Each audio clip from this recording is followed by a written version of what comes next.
നമ്മളിന്ന് fourth സെമ്മിൻ്റെ medieval സൊസൈറ്റീസിലെ unit 2ലേക്ക് കടക്കുകയാണ്. പടിഞ്ഞാറൻ റോമൻ സാമ്രാജ്യം വീണതിന് ശേഷം യൂറോപ്പിൽ എന്ത് സംഭവിച്ചു എന്നാണ് നമ്മളിതിൽ നോക്കുന്നത്.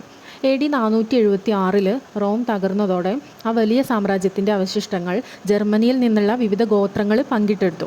വിസിഗോത്തുകളും ഫ്രാങ്കുകളും ലൊംബാർഡുകളും ഒക്കെ സ്പെയിനിലും ഫ്രാൻസിലും ജർമ്മനിയിലും ഇറ്റലിയിലും ഒക്കെ സ്വന്തം രാജ്യങ്ങൾ സ്ഥാപിച്ചു. ആ പഴയ ഏകീകൃത റോമിന് പകരം 3 വലിയ ശക്തികൾ അവിടെ ഉയർന്നു വന്നു. ഒന്ന് കിഴക്കൻ റോമൻ സാമ്രാജ്യമായ ബൈസാൻട്രിയം, 2 റോമൻ കത്തോലിക്ക സഭയുടെ നേതൃത്വത്തിലുള്ള പാപ്പസി, 3 അക്കാലത്ത് ശക്തി പ്രാപിച്ചു വന്ന ഇസ്ലാമിക് കാലിഫേറ്റ്. ഈ 3 ശക്തികളാണ് ഇനി അങ്ങോട്ടുള്ള ചരിത്രത്തെ നിയന്ത്രിക്കുന്നത്. റോം തകർന്നു എന്ന് കരുതി റോമൻ സംസ്കാരം പൂർണ്ണമായും ഇല്ലാതായിട്ടില്ല. കിഴക്ക് ഭാഗത്ത് ബൈസാൻട്രിയം സാമ്രാജ്യം റോമൻ പൈതൃകത്തെ അതേപോലെ സംരക്ഷിച്ചു നിർത്തി. എന്നാൽ പടിഞ്ഞാറൻ ഭാഗത്തെ അവസ്ഥ അതായിരുന്നില്ല. അവിടെ ശക്തമായൊരു ഭരണം ഇല്ലാത്തതുകൊണ്ട് വലിയൊരു ശൂന്യത ഉണ്ടായി. ഗോത്രവർഗ്ഗക്കാർ തമ്മിൽ നിരന്തരം യുദ്ധമായിരുന്നു. ഈ സമയത്താണ് റോമൻ കത്തോലിക്ക സഭ ഭരണപരമായും സാംസ്കാരികമായും ഇടപെടുന്നത്. രാഷ്ട്രീയമായ തകർച്ചയിൽ പകച്ചുപോയ ഈ ജനങ്ങൾ സഭ ഒരു താങ്ങായി മാറി. ജനങ്ങൾക്ക് ഈ ഒരു സഭ താങ്ങായി മാറി. തിയോഡോഷ്യസ് ഒന്നാമൻ്റെ കാലത്ത് ക്രിസ്തുമതം സാമ്രാജ്യത്തിൻ്റെ ഔദ്യോഗിക മതമായതോടെ യൂറോപ്പിൻ്റെ ചരിത്രത്തിൽ വലിയൊരു മാറ്റത്തിന് അത് തുടക്കമിട്ടിട്ടുണ്ട്. ഇനി നമ്മൾ ശ്രദ്ധിക്കേണ്ട ഏറ്റവും പ്രധാനമായിട്ടുള്ളൊരു കാര്യമാണ് 7-ാം നൂറ്റാണ്ടിലുണ്ടായിട്ടുള്ള ഒരു വലിയ മാറ്റം. അതെന്താണ്? ഇസ്ലാം മതത്തിൻ്റെ ഉദയമാണ്. കേവലം ഒരു മതം എന്നതിലുപരി വലിയൊരു സിവിലൈസേഷനായി അത് വളർന്നിട്ടുണ്ട്. ക്രൈസ്തവ സ്വാധീനത്തിലായിരുന്ന റോമിനും ബൈസാൻട്രിയം സാമ്രാജ്യത്തിനും ഇസ്ലാമിൻ്റെ വളർച്ച വലിയൊരു വെല്ലുവിളിയായി മാറിയിട്ടുണ്ട് അക്കാലത്ത്. ലോക ചരിത്രത്തെ തന്നെ മാറ്റിമറിച്ചൊന്നായിരുന്നു 7-ാം നൂറ്റാണ്ടിലെ ഈ മുന്നേറ്റം. നമ്മൾ ഇന്ന് കാണുന്ന ആധുനിക ലോകത്തിൻ്റെ രാഷ്ട്രീയ ഭൂപടം രൂപപ്പെടുന്നതിൽ ഈ ഒരു കാലഘട്ടത്തിന് വലിയ പങ്കുണ്ട്. ക്രിസ്തുമതവും ഇസ്ലാമും തമ്മിലുള്ള സാംസ്കാരികവും രാഷ്ട്രീയവുമായ ഏറ്റുമുട്ടലുകളും സഹവർത്തിത്വവുമൊക്കെയാണ് ഇനി അങ്ങോട്ടുള്ള നൂറ്റാണ്ടുകളിൽ നമ്മൾ ചർച്ച ചെയ്യാനും പഠിക്കാനും ഒക്കെ പോകുന്നത്. ഇനി നമ്മൾ നോക്കാൻ പോകുന്നത് ഇത്രയും വലിയൊരു കാലഘട്ടത്തെക്കുറിച്ച് നമുക്ക് എവിടെ നിന്നാണ് അറിവ് ലഭിക്കുന്നത് എന്നാണ്. അതായത് ചരിത്രരചന അഥവാ ഹിസ്റ്റോറിയോഗ്രഫി. മധ്യകാലഘട്ടത്തെക്കുറിച്ച് പഠിക്കാൻ നമുക്ക് ഒരുപാട് സ്രോതസ്സുകളുണ്ട്. പഴയ രേഖകൾ മാത്രമല്ല, അക്കാലത്തെ കലയും കെട്ടിടങ്ങളും നാണയങ്ങളും വരെ ചരിത്രം നമുക്ക് പറഞ്ഞു തരുന്നുണ്ട്.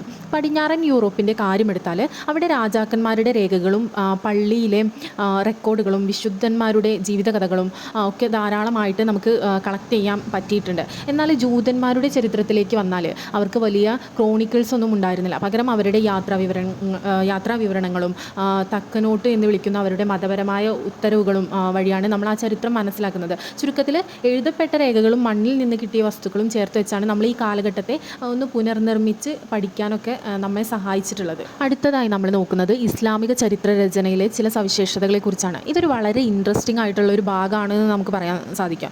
ഇസ്ലാമിൻ്റെ ചരിത്രത്തിലേക്ക് വരുമ്പോൾ ഒരു പ്രത്യേകത ഉണ്ട്. പ്രവാചകൻ മുഹമ്മദ് നബിയുടെ ജീവിതകാലത്ത് എഴുതപ്പെട്ട അറബിക് രേഖകളൊന്നും നമുക്ക് കണ്ടെടുക്കാൻ ഇതുവരെ സാധിച്ചിട്ടില്ല. അതുകൊണ്ട് തന്നെ ആ കാലഘട്ടം പഠിക്കുന്നത് ചരിത്രകാരന്മാരെ സംബന്ധിച്ച് അല്പം പ്രയാസമുള്ളൊരു കാര്യമാണ്. എങ്കിലും നമുക്ക് പ്രധാനമായും 2 വഴികളാണുള്ളത്. ഒന്ന് പരിശുദ്ധ ഖുർആൻ, അതിൽ പ്രവാചകൻ്റെ ജീവിതത്തെക്കുറിച്ചും ആ കാലഘട്ടത്തെക്കുറിച്ചുള്ള സൂചനകളുണ്ട്. രണ്ടാമത്തേത് വരുന്നത് അറബികളുടെ വാമൊഴി പാരമ്പര്യമാണ്, ഓറൽ ട്രഡീഷൻ വഴിയുള്ളത്. അറബികൾ പണ്ട് തൊട്ടേ കവികളിലൂടെയും പ്രസംഗകരിലൂടെയുമാണ് വലിയ സംഭവങ്ങൾ തലമുറകളിലേക്ക് കൈമാറിയിരുന്നത്. പിൽക്കാലത്ത് അബ്ബാസിദ് ഭരണകാലത്ത് പ്രവാചകൻ്റെ ജീവിതം കൃത്യമായി എഴുതപ്പെടുന്നതും ഇതുവഴിയാണ്. നെക്സ്റ്റ് നമ്മൾ നോക്കാൻ പോകുന്നത് റോമൻ സാമ്രാജ്യത്തിൻ്റെ തകർച്ചയ്ക്ക് ശേഷം യൂറോപ്പിലുണ്ടായ ആ വലിയ മാറ്റത്തെക്കുറിച്ചാണ്. പല വർഗ്ഗങ്ങൾ തമ്മിൽ കലർന്ന് പുതിയൊരു യൂറോപ്പ് ജനിക്കുകയാണ് ഇവിടെ ഉണ്ടായിട്ടുള്ളത്. ഈ ഒരു കാലഘട്ടത്തെ നമുക്കൊരു മൾട്ടി എത്നിക് ജിക്സോ പസിൽ എന്ന് വിളിക്കാം. കാരണം സ്ഥിരമായ അതിർത്തികളില്ലാതെ ഒരുപാട് ജനവിഭാഗങ്ങൾ അങ്ങോട്ടും ഇങ്ങോട്ടും കുടിയേറിക്കൊണ്ടിരിക്കുകയായിരുന്നു. ആംഗിൾസും സാക്സൺസും ഇംഗ്ലണ്ടിലേക്ക് പോയി. ഗോത്രവർഗ്ഗക്കാർ സ്പെയിനിലും ഇറ്റലിയിലും ഒക്കെ എത്തി. വൈക്കിങ്ങുകൾ ജർമ്മനിയിലേക്കും ഫ്രാൻസിലേക്കും പടർന്നു. സ്ലാവുകളും ടർക്കിഷ് ഗോത്രങ്ങളും ഒക്കെ വന്നതോടെ പഴയ റോമൻ സംസ്കാരം പാടെ മാറിമറിഞ്ഞു. ഇവരൊക്കെ പരസ്പരം കലർന്നാണ് നമ്മൾ ഇന്ന് കാണുന്ന ആധുനിക യൂറോപ്യൻ രാജ്യങ്ങളുടെയും സംസ്കാരങ്ങളുടെയും ഒക്കെ അടിസ്ഥാനം ഉണ്ടായിട്ടുള്ളത്. അതായത് പല രാജ്യങ്ങളിൽ നിന്നുള്ളവർ ചേർന്ന് പുതിയൊരു ലോകം പണിയുകയായിരുന്നു അവിടെ എന്നുള്ളത് നമുക്ക് പറയാൻ സാധിക്കും. അടുത്തതായി നമ്മൾ ചർച്ച ചെയ്യുന്നത് വളരെ പോസിറ്റീവായ ഒരു കാര്യമാണ്. യുദ്ധങ്ങൾക്കിടയിലും എങ്ങനെയാണ് വ്യത്യസ്ത മതവിഭാഗങ്ങൾ പരസ്പരം സ്വാധീനിച്ചത് എന്നുള്ളത് നോക്കാം. മധ്യകാലഘട്ടം എന്ന് കേൾക്കുമ്പോൾ നമ്മുടെയൊക്കെ മനസ്സിൽ വരുന്നത് യുദ്ധങ്ങൾ മാത്രമായിരിക്കും അല്ലേ? എന്നാൽ അതിനപ്പുറം മനോഹരമായൊരു സാംസ്കാരിക വിനിമയം അവിടെ നടന്നിട്ടുണ്ടായിരുന്നു. ക്രിസ്ത്യാനികളും മുസ്ലിങ്ങളും ജൂതന്മാരും ഒരേ സാമ്രാജ്യങ്ങളിൽ ഇടകലർന്ന് ജീവിച്ചു. അറബിക് പേർഷ്യൻ സാഹിത്യം ക്രൈസ്തവ കൃതികളെ സ്വാധീനിച്ചു. നമ്മൾ ഇന്ന് കേൾക്കുന്ന പല പാശ്ചാത്യ സംഗീത രീതികളുടെയും വേരുകൾ പഴയ അറബിക് സംഗീത സംഗീതത്തിൽ നിന്ന് ലഭിച്ചിട്ടുള്ളതാണ്. രസകരമായ ഒരു കാര്യം എന്താണെന്ന് വെച്ചാൽ, ശത്രുക്കൾ തമ്മിൽ യുദ്ധം ചെയ്യുമ്പോൾ പോലും അവർ പരസ്പരം സാങ്കേതിക വിദ്യകൾ കടം കൊടുത്തിരുന്നു. അതായത് വെറുപ്പിനേക്കാൾ ഉപരിയായി അറിവും കലയും കച്ചവടവും ഈ 3 വിഭാഗങ്ങൾക്കിടയിൽ ഒരു പാലമായിട്ട് പോന്നിരുന്നു എന്നാണ് ചരിത്രം പറയുന്നത്. അടുത്തതായി അക്കാലത്തെ ജനങ്ങളുടെ ജീവിതത്തെ മതം എങ്ങനെയാണ് നിയന്ത്രിച്ചിരുന്നത് എന്നുള്ളത് നോക്കാം. ഇത് വളരെ പ്രധാനപ്പെട്ട ഒരു ഭാഗമാണ്. ഇന്നത്തെ കാലത്ത് നമ്മൾ സെൽഫ് റെസ്പെക്റ്റിന് വലിയൊരു പ്രാധാന്യം കൊടുക്കാറുണ്ട് അല്ലേ? എന്നാൽ മധ്യകാലഘട്ടത്തിൽ കാര്യങ്ങൾ അങ്ങനെയല്ലായിരുന്നു. ക്രിസ്ത്യൻ, ജൂത, ഇസ്ലാം മതങ്ങളിൽ വിശ്വസിച്ചിരുന്നവർക്കെല്ലാം ഒരു പൊതുവായ ബോധ്യമുണ്ടായിരുന്നു. മനുഷ്യ സമൂഹം ദൈവഹിതത്തിനനുസരിച്ചാണ് മുന്നോട്ട് കൊണ്ടുപോകേണ്ടതെന്നുള്ളതായിരുന്നു അത്. അതുകൊണ്ട് തന്നെ സമൂഹത്തിൻ്റെ ഏറ്റവും ഉയർന്ന സ്ഥാനത്ത് മതപുരോഹിതന്മാരും റബ്ബിമാരും ഉലമകളുമായിരുന്നു. വിവാഹം, കുടുംബം, നിയമങ്ങൾ എന്നിവയെല്ലാം മതപരമായ മൂല്യങ്ങളാൽ നിശ്ചയിക്കപ്പെട്ടു. എന്നാൽ ഇതിന് മറ്റൊരു വശം കൂടിയുണ്ട്. ഒരേ സ്ഥലത്ത് ഈ വ്യത്യസ്ത വിഭാഗങ്ങൾ താമസിക്കുമ്പോൾ മതപരമായ വ്യത്യാസങ്ങൾ കാരണം ഇടയ്ക്ക് സംഘർഷങ്ങളും ആക്രമണങ്ങളും ഉണ്ടാകാറുണ്ടായിരുന്നു. അതായത് മതം അന്ന് ഒരേ സമയം സമൂഹത്തെ ഒന്നിപ്പിക്കുകയും എന്നാൽ ചിലപ്പോഴൊക്കെ ഭിന്നിപ്പിക്കുകയും ചെയ്തിരുന്നു എന്നുള്ളത് സാരം. നമ്മൾ ഇനി നോക്കുന്നത് ക്രിസ്തുമതം എങ്ങനെയാണ് റോമൻ സാമ്രാജ്യത്തിൻ്റെ മുക്കിലും മൂലയിലും എത്തിയത് എന്നാണ്. കുറച്ചധികം പ്രതിസന്ധികൾ നിറഞ്ഞൊരു യാത്രയായിരുന്നു എന്നുള്ളത് പറയാൻ പറ്റും നമുക്ക്. ക്രിസ്തുമതം അതിൻ്റെ തുടക്കം മുതൽക്കേ വലിയൊരു ദൗത്യവുമായിട്ടാണ് മുന്നോട്ട് വന്നിട്ടുള്ളത്. അതായത് തങ്ങളുടെ വിശ്വാസം ലോകം മുഴുവൻ എത്തിക്കുക എന്നായിരുന്നു അത്. ഇതിനെ നമ്മൾ മിഷണറി പ്രവർത്തനം എന്ന് പറയും. പക്ഷേ ഇത് അത്ര എളുപ്പമായിരുന്നില്ല കേട്ടോ. കാരണം അന്ന് റോമിൽ നിലനിന്നിരുന്ന പഴയ ആചാരങ്ങളോടും ഹെല്ലനിസ്റ്റിക് പാരമ്പര്യങ്ങളോടും ഒക്കെ ക്രിസ്തു മതത്തിന് മത്സരിക്കേണ്ടി വന്നു. ആദ്യം നഗരങ്ങളിലാണ് ഈ മതം വേരുറപ്പിച്ചത്. റോമിലെയും മെഡിറ്ററേനിയൻ തീരത്തെയും വലിയ നഗരങ്ങളിലായിരുന്നു ആദ്യത്തെ പള്ളികൾ ഉണ്ടായത്. എന്നാൽ 2-ാം നൂറ്റാണ്ടിലും 3-ാം നൂറ്റാണ്ടിലും റോമിന് പുറത്തു നിന്ന് ഗോത്രവർഗ്ഗക്കാരുടെ ആക്രമണം കൂടിയപ്പോൾ റോമൻ അധികാരികൾക്ക് ക്രിസ്ത്യാനികളോട് ഒരു സംശയം തോന്നി തുടങ്ങി. അവർ ക്രിസ്ത്യാനികളെ രാജ്യദ്രോഹികളായി കാണാൻ തുടങ്ങി. ഡീഷ്യസ്, വലേറിയൻ, ഡയോക്ലീഷ്യൻ എന്നീ ചക്രവർത്തിമാരുടെ കാലത്ത് ക്രിസ്ത്യാനികൾ അതിക്രൂരമായ പീഡനങ്ങൾക്കും വേട്ടയാടലുകൾക്കും ഇരയാകേണ്ടി വന്നിട്ടുണ്ട്. അതൊരു കറുത്ത അധ്യായമായിരുന്നു. പീഡനങ്ങളിൽ നിന്ന് ക്രിസ്തുമതം എങ്ങനെ സാമ്രാജ്യത്തിൻ്റെ ഔദ്യോഗിക മതമായി മാറിയെന്ന വലിയ മാറ്റമാണ് നമ്മൾ അടുത്തതായി നോക്കാൻ പോകുന്നത്. സഹനത്തിൻ്റെ ഒരു കാലഘട്ടത്തിന് ശേഷം ക്രിസ്തുമതത്തിന് വലിയൊരു ഭാഗ്യം കൈവന്നു. അതായത് അന്നത്തെ കാലത്തെ ചക്രവർത്തിയായ കോൺസ്റ്റന്റൈൻ്റെ വരവ്. AD 313 അദ്ദേഹം പുറപ്പെടുവിച്ച എഡിക്റ്റ് ഓഫ് മിലൻ ചരിത്രത്തിലൊരു സുപ്രധാന രേഖയാണ്.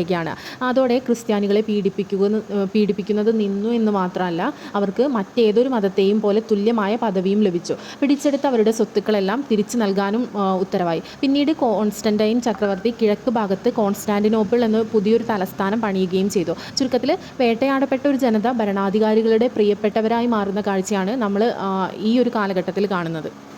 അടുത്തതായി നമ്മൾ നോക്കുന്നത് ബഹളങ്ങളിൽ നിന്നൊഴിഞ്ഞ് ഈശ്വര ചിന്തയുമായി കഴിഞ്ഞുകൂടിയ ഒരു കൂട്ടം ആളുകളെ കുറിച്ചാണ്. സന്യാസ ജീവിതത്തിൻ്റെ തുടക്കം എന്ന് വേണമെങ്കിൽ നമുക്ക് പറയാം. ക്രിസ്തുമതം നഗരങ്ങളിൽ വലിയ ശക്തിയായി മാറിയപ്പോൾ മറ്റൊരു വിഭാഗം ആളുകൾ എന്ത് ചെയ്തു? നേരെ തിരിച്ചാണ് അവർ ചിന്തിച്ചിട്ടുള്ളത്. 3-ാം നൂറ്റാണ്ടിലും 4-ാം നൂറ്റാണ്ടിലും ഒരുപാട് പേര് നഗരങ്ങളിലെ സുഖസൗകര്യങ്ങൾ ഉപേക്ഷിച്ച് ഇവരുടെ ഈ ലളിതവും എന്നാൽ കഠിനവുമായ ജീവിതരീതി കണ്ട് ആകൃഷ്ടരായി ഇവരെയാണ് നമ്മളെല്ലാം സന്യാസികൾ എന്ന് വിളിക്കുന്നത്. ദൈവത്തോട് കൂടുതൽ അടുക്കാൻ വേണ്ടി അവർ എന്ത് ചെയ്തു? കഠിനമായ വ്രതങ്ങൾ എടുത്തു, മാംസാഹാരം ഉപേക്ഷിച്ചു, ഉറക്കം കുറച്ചു, വിവാഹം കഴിക്കാതെ ബ്രഹ്മചര്യം പാലിച്ചു. അങ്ങനെ ചില സന്യാസികൾ ഗുഹകളിലും ശവകുടീരങ്ങളിലുമൊക്കെയാണ് താമസിച്ചിരുന്നത്. അതിശയിപ്പിക്കുന്ന ഒരു കാര്യം എന്താണ്? ചിലർ തങ്ങളുടെ ജീവിതകാലം മുഴുവൻ വലിയ തൂണുകൾക്ക് മുകളിൽ വരെ ഇരുന്നാണ് പ്രാർത്ഥിച്ചിരുന്നത്.